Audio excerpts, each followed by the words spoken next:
story of Sisyphus is to do with sabotage. Have you ever come across somebody who seems to be doing all the right things?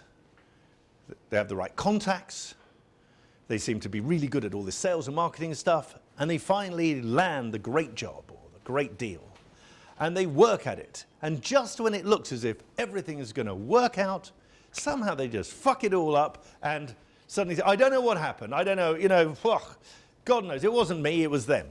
Ever heard someone do that? And that seems a repeat pattern in their life. That is the script of Sisyphus, where Sisyphus pushed a ball which weighed so much up a hill, and it was so hard and so terribly hard until eventually he got to the top of the hill, and rather than push it over the edge, he let it go and roll back again. And he had to do that for eternity. Kind of cruel, these Greek myths. Hold you perfect. So some people have a sabotaging script, self-sabotaging. And often that's an identity level. I don't deserve the happiness of success. So when I finally get to that point, if I allowed myself to have this happiness of success, it's not who I am. So I need to sabotage it, because otherwise I wouldn't be me. And that's an understanding of identity. Our identity is so precious that we would rather sabotage ourselves completely than have the fear of having to be different to who we were. Now, it seems a useful time for me to describe identity to you. Would you like me to tell you a little bit more about identity in the middle of all this? Baby is born, right?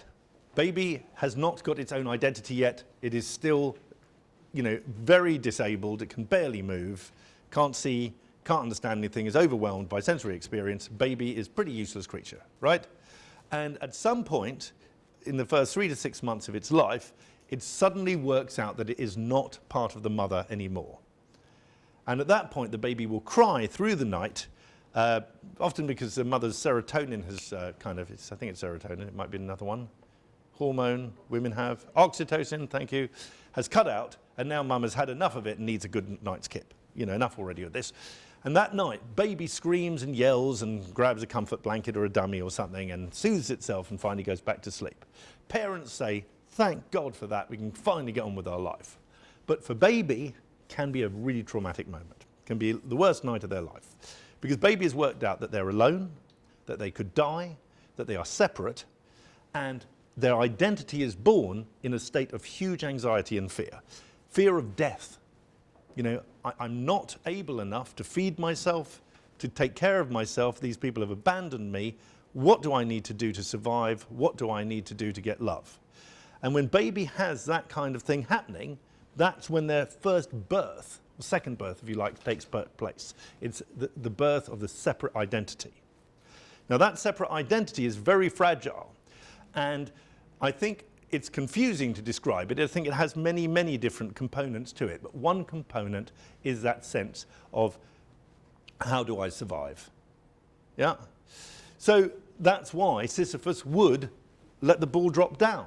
Because success to Sisyphus, if that's not who he is, it's better for him to sabotage his success rather than have to risk death. Because to change who he is means, change my identity means kill myself at some deep, deep level.